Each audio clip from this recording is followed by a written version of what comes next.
Physical and the cognitive development in middle and late childhood. So for this lesson, mas capable na si child sa kanyang physical skills and new cognitive skills since they already completed or again 100% buo na ang brain and its function. Yan, they already practice in focusing their attention and mas control na nila yung kanilang katawan.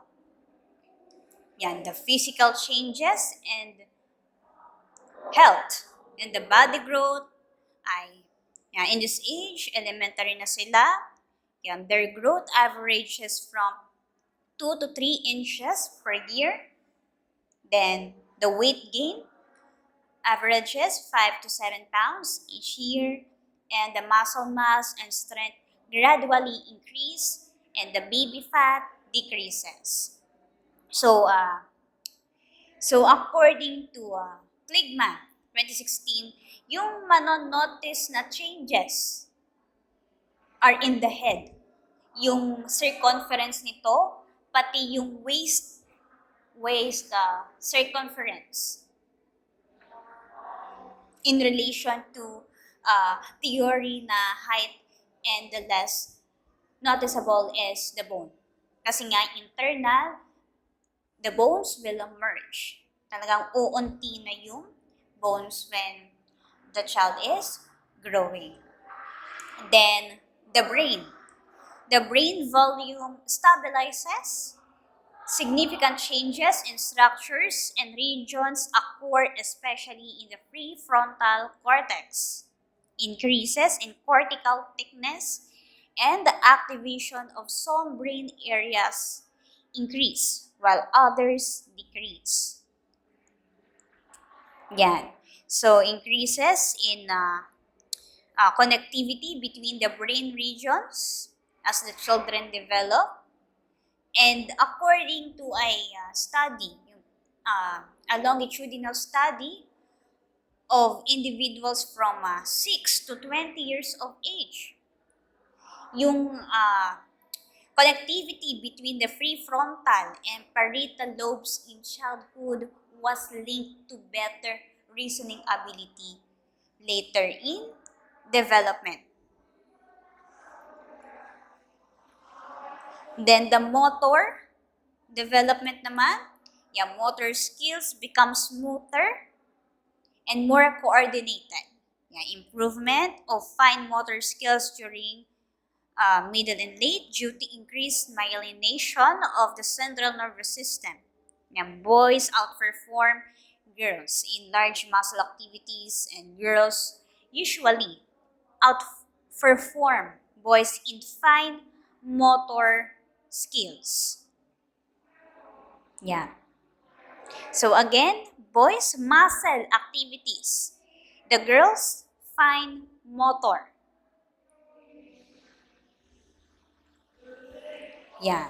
The exercise naman. Elementary school children need to be active. Then the percentage of children involved in daily PE programs in schools decreased from 80% to 20%. Increasing the children's exercise levels has a number of positive outcomes. There is an increasing number of studies that documented the importance of exercise in children's physical development, such as kahit yung moderate to vigorous physical activity daily was associated with a lower incidence of obesity. Yung exercise programs with a kano kadalas, yung 3 weekly session na mas mahaba pa ng 1 oras ay effective daw in lowering both systolic and diastolic blood pressure. The aerobic exercise also is linked to children's cognitive skills, cognitive development. It benefits children's processing speed, kanilang attention, memory, pag-exert ng effort, yung goal-directed thinking and behavior, pati ang creativity. Basta yung mga sustained na physical activity programs were linked to improvements ng mga bata and the executive function and academic achievement. So yan, the television watching is linked with low activity and obesity in children. Yan, yung screen time was associated with lower connectivity between brain regions. Pati yung language skills at cognitive control, mababa. Even the time spent reading was linked to higher levels of functioning in these areas. Kasi our experiment noon ay one of my classmates, ang naging experiment nila, sino yung magiging mas mataas ang score? Yung bang sa gadget or sa cellphone nag-review or yung mga estudyanteng nag-review through papers. Yan, nakaprint yung kanilang inaaral. And they found out na mas nakakapag-aral or mas mataas yung scores ng mga batang may paper na reviewer. Yan. Then, this is just the physical changes in health. Yan, percentage only. Yan, according to the health, illness, and disease, middle and late childhood is usually a time of excellent health. Less prevalent other than the other periods in childhood and in adolescence. However, many children face health problems that harm their development. Yan, katulad ng accidents, injuries. So, overall, yung common motor vehicle. Next, overweight children. Sa Pilipinas, it is projected na more than 30% ng mga Filipino ay magiging overweight at obese. Yan, by 2030, yun ang napipredict. Yan, hereditary, yan, from parents or even the environmental context, yan. Ano yung mga food na available, mga energy-saving devices, gaano kadalas ba yung physical activity, kahit eating habits ng parents, at kung paano minomonitor ni parent yung eating habits din ng bata. And also heavy screen time or related to being overweight in childhood. And of course, ang effect ng pagiging overweight, yan, diabetes, hypertension, blood cholesterol, and sa psychological consequence naman, mas prone matukso at bababa ang self-esteem kapag overweight. Yan, cardiovascular disease, yan, uncommon but risk factors are present. Yang hypertension and obesity, pag lumala, ang magiging effect, cardiovascular disease. Yan, kapag malaki ang waist circumference at BMI, body mass index ng bata, mas mataas ang chance na magkaroon ng cardiovascular disease. Yan, kung mataas yung body fat or mataas yung blood pressure, kahit bata pa, it was found out na may link ito to premature death from coronary heart disease naman.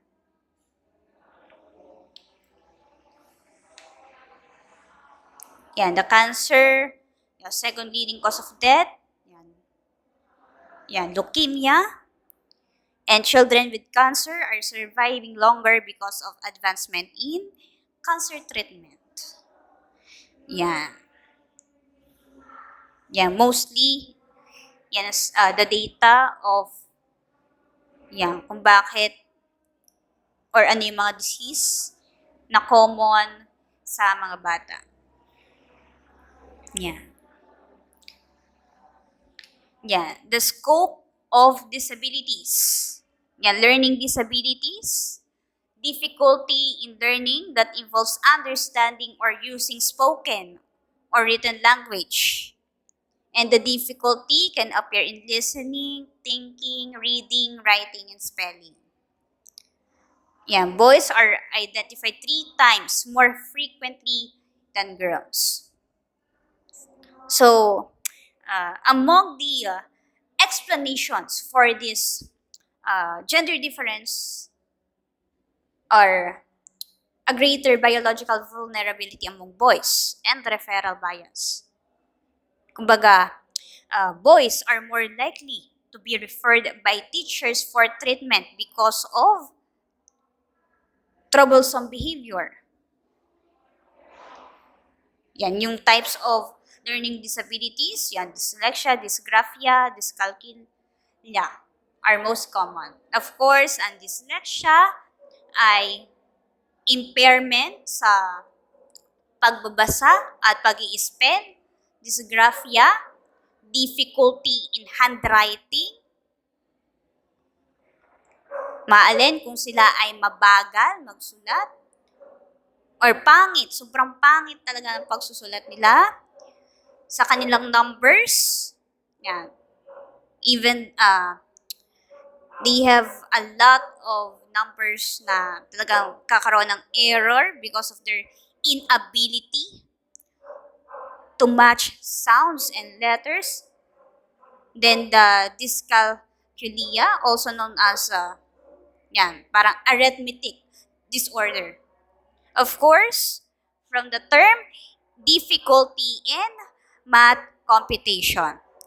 Then the attention deficit hyperactivity disorder. The scope of the disabilities, attention deficit hyperactivity disorder or ADHD, characterized by inattention, hyperactivity, and impulsivity. But it will not end just by diagnosing a child with ADHD. May dinadagdag pa ayon sa kung ano ang predominant na characteristic like ADHD with predominantly inattention or ADHD with predominantly impulsive or pwedeng both. And there is an increased number of children diagnosed because nagkakaroon na ng awareness about sa disorder kasi concerned na ang parents and ang iba misdiagnosis of some child psychologists or social worker. And the causes and the possible causes have been proposed such as genetics, brain damage during prenatal, cigarette, alcohol exposure, or even the delay of the development ng prefrontal region ng utak. Kasi nga, dapat 7 years fully developed na ang utak. But upon the advanced brain imaging, nakikita ang pagkakahawig ng utak ng mga bata. Children with ADHD, hindi pa ganoon na-develop. Na-develop pa yung prefrontal region nila pagdating ng 10 to 11 years old. Tapos dito, kumakapal yung cerebral cortex nila. Ang ating prefrontal ay for attention and planning. Kaya talagang ang makikita nating mga characteristics of children with ADHD, ang may problema sa kanila ay prefrontal na in charge sa attention and planning. Yan, emotional and behavioral disorders. Yan, serious, persistent problems that involve relationships, aggression, depression, and fears associated with personal or school matters as well as other inappropriate socio-emotional characteristics. Then the autism spectrum disorders, autistic disorder 2, Asperger syndrome. Ang autistic, ang tatandaan, mas severe. Ang Asperger, mild lang. Kasi autism spectrum disorders, kalimitan ay ang problema nila in social interaction sa kanilang verbal and non-verbal communication and repetitive behaviors. So children with these disorders may also show atypical responses to sensory experiences. Intellectual disability is also present, but on others, it show average or above average intelligence. So again, yan the autistic disorder, severe developmental autism. Yan talagang deficient sa social relationships, abnormalities in communication, restrictive, repetitive, yung patterns of behavior. And again, Asperger, mild na autism spectrum disorder. Yeah. Yeah, the child has relatively good verbal language skills. Milder ang non-verbal language problems. And restricted range of interest and relationships. So bakit? What causes autism spectrum disorders? So yung consensus is that autism is a brain dysfunction. Yan, characterized by abnormalities in brain structure and neurotransmitters. Yan, genetic factors. Or kapag kulang or duplicated yung DNA on chromosome, it can raise the risk of developing autism. Yan, kay Piaget's cognitive developmental theory. Yan, the concrete operational stage. Yan, from ages 7 to 11. Yan, children who have reached are also capable of seriation. Yan, the ability to order stimuli along a quantitative dimension. Kumbaga, to see if the child can serialize, kumbaga, ma-measure ng bata yung kumbaga haba. Ang ginagawang test ng teacher ay maglalagay siya ng mga stick of different lengths on a table, tapos mag-a-ask sa bata na pagsunod-sunodin ayon sa haba. But yung consensus, many young children end up with 2 or 3 small groups of big sticks or little sticks. Hindi talaga detailed yung kanilang pagkaka-measure. Parang kinategorize nila as malaki or mahabang stick sa maliit na stick. Ganun lang.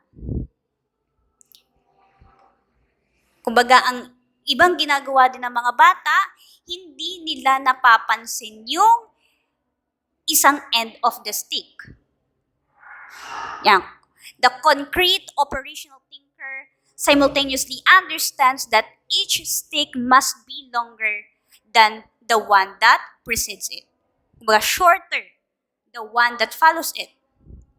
Yung transitivity, the ability to logically combine relations to understand certain conclusions.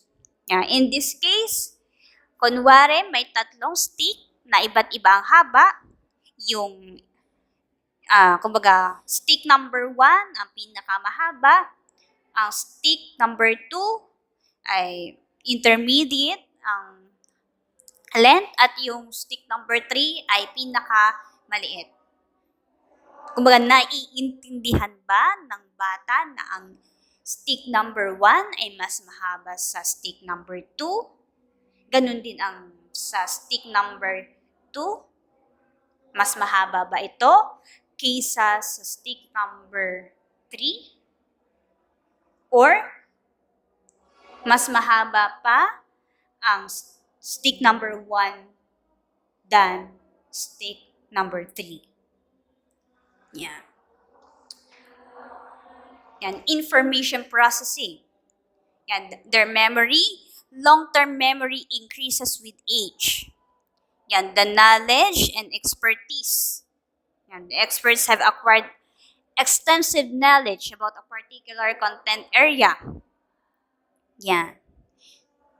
Kumbaga, this knowledge influences what they notice, how they organize, represent, interpret information. So, when individuals have expertise about a particular subject, their memory also tends to be good. Pero, dapat related dun sa subject na iyon. Kunwari, ang batang ito ay talagang expert sa mental competition. Tapos, inilaban siya sa isang ordinary college student. So, syempre, mas expert itong si bata. Yan, the strategies, talagang it consists of deliberate mental activities to improve the processing of information. Like the fuzzy trace theory. Kumbaga, memory is best understood by considering two types of memory representations. Yan, through verbatim or gist. Sa verbatim memory naman, yung precise detail of the information. Yun yung kanilang tinatandaan. Ang gist ay yung central idea of the information. Again, the verbatim memory, talagang detailed information. Ang sa gist ay central idea lang. Yan, thinking. Critical thinking, thinking reflectively and productively, and evaluating evidence. Yan, being mindful. Yan, those children na mindful and adults maintain an active awareness of the circumstances in their life and motivated to find the best solutions to tasks. Yan, they create new ideas, open to new information, mag-explore pa ng iba't ibang strategies and perspectives. But those mindless individuals, close-minded talaga sila, kung ano yung kanilang old ideas, and they often use a single strategy or adopt a single perspective. Yeah, creative thinking, the ability to think in novel and unusual ways, and to come up with unique solutions to problems. Convergent versus divergent. Kapag convergent thinking, it only produces one correct answer. And it is a characteristic of the kind of thinking tested by standardized intelligence test. Ang divergent, madaming sagot ang naiisip sa isang question. Yan, a characteristic of being creative. So, convergent, only one correct answer na talagang galing in a standardized test. Divergent, many answers. A characteristic of creativity. Metacognition, cognition about cognition. Knowledge about memory, meta-memory. Kumbaga, general knowledge about memory. Such as knowing that recognition tests are easier than recall tests. The young children do have some general knowledge about memory, and they don't understand that related items are easier to remember than unrelated ones, and that remembering the gist of a story is easier than remembering information verbatim. Yan. Kaya nga again, verbatim, talagang detailed information. And the gist, central idea of the information. Kumbaga, hindi pa nila na-discover na, ay, mas madali palang maintindihan ang topic na to kapag ang tinandaan ko lang ay central idea. Na metacognition also includes knowledge about strategies. Yan, lalo na ngayon sa mga exam, yan, diskarte lang sa kapag hindi alam yung answer to the question, yan, be creative in answering. Kasi yung ginagawa ko when I'm taking an exam, nagbabase talaga ako sa question. Ano yung mga key terms na malapit? Key terms from the question, ano yung malapit sa mga choices? I try to define the terms in the question para makapagsagot ako. Sadly, yung the past kong exam in general education, like reading sa Philippine history, just this semester, kahit nasa question na ang hint, ay talagang nagsasala pa ang sagot. Or even, nasa other question yung sagot. Pero, hindi na-diskartehan ni student. Like the acronym. Ano daw yung complete name of it? Kasi ang binigay sa question, anong ibig sabihin nitong acronym? Pero yung complete name of the acronym ay nakalagay pala sa ibang page. Kumbaga dapat talagang may somehow lag when it comes to such strategies. Then going back, yan, scientific thinking, asking fundamental and identifying causal relations questions about reality. Then, intelligence. Yung ability to solve problems and to adapt and learn from experience. Yung lumang test, yung intelligent test, the Binet test by Alfred Binet, designed to identify children with difficulty learning in school. Yan. Yung mental age. Yan. An individual's level of mental development relative to others. Then, intelligence quotient, a person's mental age divided by the chronological age, then multiplied by 100. Pero ito ay minodify para mag-akma sa setting. Yan, the Stanford Binet test. Yan, scores approximate a normal distribution. Yun yung nakikita nyong a bell-shaped curve. Yan, to analyze the individual's response in 5 content areas. Yung fluid reasoning, knowledge, quantitative reasoning, visual spatial, and working memory. Yan, Wechsler skills. Yan, by David Wechsler, gives scores on several composite indices. Yan. Parang ito ay to assess, again, students' intelligence. May 3 versions for different age groups. Yeah, for children, may pang-adolescents, may pang-adult. So, mostly, ang nandito sa scale ay about verbal comprehension, working memory, processing speed, fluid reasoning, visual spatial. Yan, ito yung sinasabing the bell-shaped curve. Yan.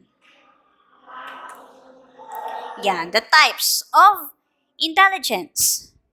Sternberg's triarchic theory of intelligence. So, analytical intelligence, ability to analyze, judge, evaluate, compare, and contrast.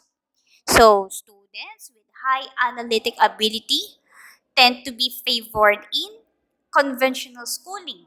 Kasi nga, binabase ng school through scores. So, they often do well under direct instruction. Yan, talagang mas favor sila when it comes to objective test. They are the smart students who get good grades.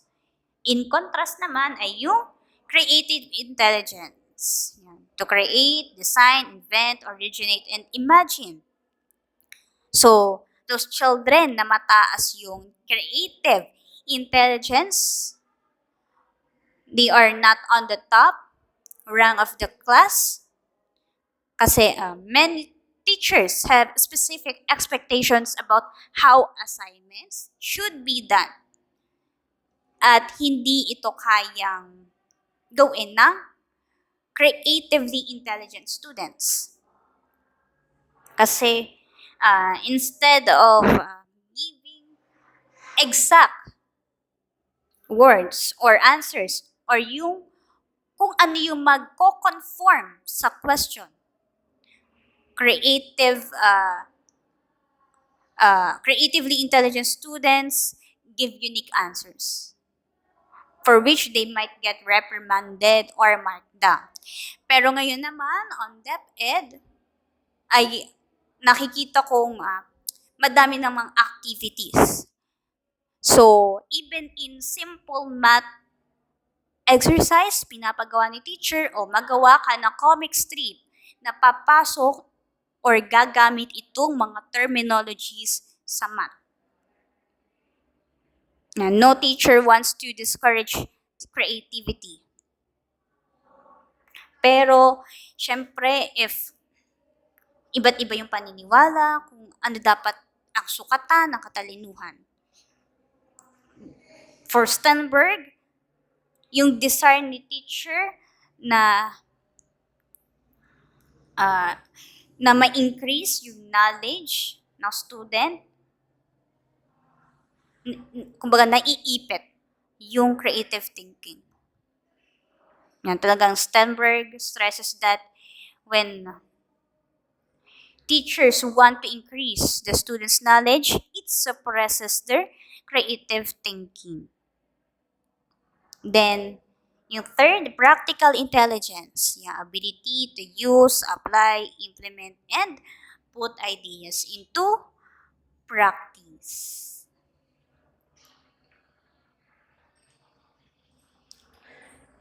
Yan. By Gardner naman. Gardner's 8 frames of mind. Yan. Verbal, yan. Mathematical, spatial, bodily kinesthetic, musical, interpersonal, intrapersonal, naturalist. Kumbaga, for Gardner, ano yung preference to learn, process information in different ways?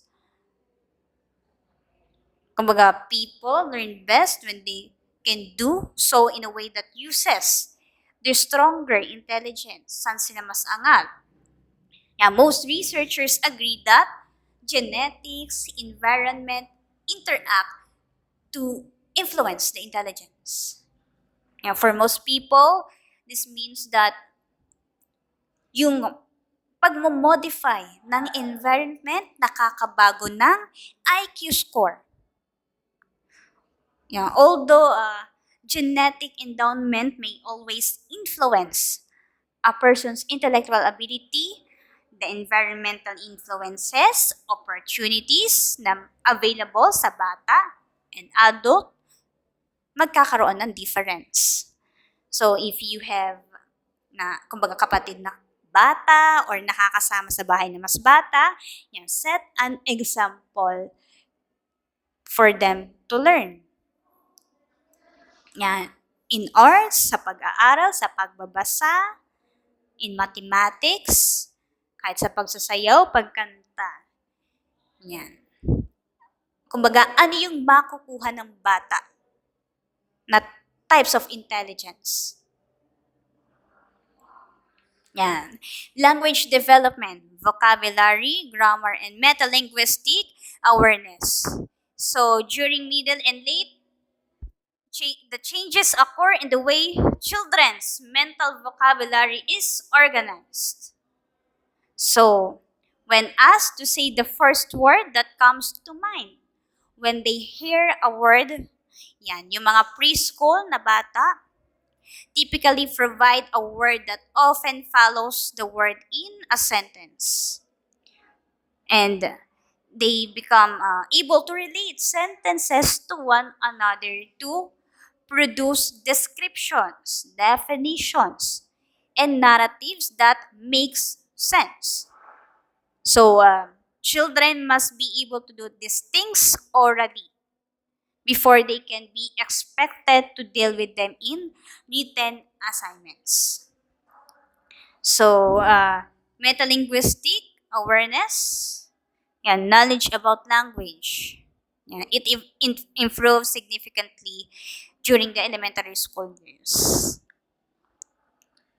Kumbaga, it allows children to think about their language, understand what words are, and even define them. Yeah. Dapat ay parang ang nakita kong ginagawa ng mga English teacher noon sa mga bata ay parang everyday may isang bata na mag-represent ng isang word, then i-define, and kung paano gamitin sa sentence para talagang mas lalong ma-develop yung knowledge about the language. Yan, the reading. Yan, 2 approaches to teaching reading. Whole language approach. Kumbaga, yung reading instruction should parallel the children's natural language in learning.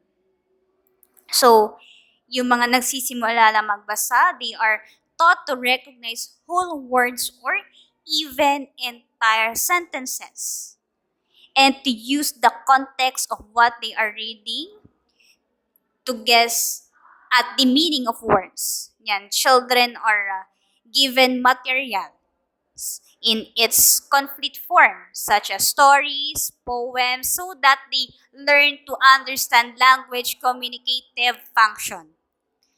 Yeah, kumbaga a class might read newspaper, magazines, or books. Then, magsusulat sila about it and discuss them. Yeah, in contrast sa phonics, that reading instruction should teach basic rules for translating written symbols into sounds. Then the writing, parents and teachers should encourage children's early writing but not be concerned with the formation of letters or spelling. Kung mabigyan natin ang mga bata ng writing opportunities, para mas lalong ma-improve yung language and cognitive skills. Concerns about students' writing competence are increasingly being voiced. Yan, kahit ngayon, ang aking concern, lalo na sa aking mga Gen Ed, lagi ako may pa-essay, ay nakaka-concern na talaga yung kanilang basic construction of sentence. Kahit yung pagsusulat, sobrang pangit pa na parang grade school. Kahit man lang hindi ganoon ka kalalim yung words, at least yung mga simple adjectives, verbs ay magamit man lang. Nakakapagtaka across the Gen Ed subjects. From what I have learned from other instructors, talagang concern nila yung language, yung vocabulary, writing skills ng students this semester, yung kanilang pa-activity. So, I think there should be kumbaga, step to para mabawasan or ma-improve man lang yung basic writing of the sentences, analyzing. Kasi minsan, sa direction, isulat ang ganito. Dapat ay, kumbaga, capitalize the letters. Pero, ang sinulat pa din ng student ay capitalize. Yung mismong word na capitalize ay isa sa mga sagot. So, paano nangyari yun? Ay ang sinasabi sa direction, capitalize the letters. Palakihin or dapat malalaki ang letters.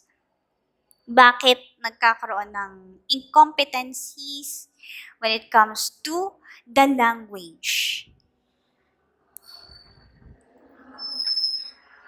Yan. Then the last, the bilingualism and second language learning. Yan, the proficiency in learning a second language is a complex topic. Yan, sa Philippines, yan, aside from Tagalog or Filipino, tinuturuan ng English. Yan, lalo na mga bata. Yan, for its positive effect on children's cognitive development, ay lalo na sa mga late language learners such as the adolescents and adults. And new vocabulary is easier to learn than new sounds or grammar, but on the final level of attainment is not that high as children's.